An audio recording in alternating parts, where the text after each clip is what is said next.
ការគោរពគឺជាវប្បធម៌មួយដែលត្រូវបានប្រកាន់ភ្ជាប់យ៉ាងល្អនៅក្នុងកន្លែងការងាររបស់ក្រុមហ៊ុនពេញហួសគ្រប់ហើយការគោរពក៏បានក្លាយជាសសរស្តម្ភដែលចាក់ឫសយ៉ាងជ្រៅក្នុងអត្ថន័យពាក្យ RISE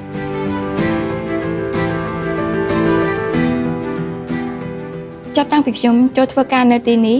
យើងតែងតែឲ្យតម្លៃគោរពគ្នាទៅវិញទៅមកដោយមិនប្រកាន់នៅតួនាទីឋានៈនិងផ្ដល់ឲ្យគ្នានូវស្នាមញញឹមប្រកបដោយភាពកក់ក្ដៅការគោរពក៏បានក្លាយជាវប្បធម៌ដ៏អស្ចារ្យលើពីការរីករាយនឹងការងាររបស់បុគ្គលិកម្នាក់ៗនៅទីនេះវាបង្ហាញអំពីអត្តសញ្ញាណដែលពោរពេញដោយគុណតម្លៃនិងប្រកបដោយក្រមសីលធម៌នៅពេលដែលយើងធ្វើការនៅកន្លែងតែមួយស្ថាប័នតែមួយជាពិសេសវិស័យតែមួយបរិយាកាសនៅកន្លែងធ្វើការពិតជាមានសារៈសំខាន់ចាប់ផ្ដើមថ្ងៃថ្មីចូលមកដល់កន្លែងធ្វើការហើយទទួលការគោរពនិងការឲ្យតម្លៃពីក្រុមការងារធ្វើឲ្យយើងទទួលបានភាពកក់ក្ដៅថាមពលក្នុងការងារនិងជំរុញការងារឲ្យទទួលបានលទ្ធផលល្អផងដែរ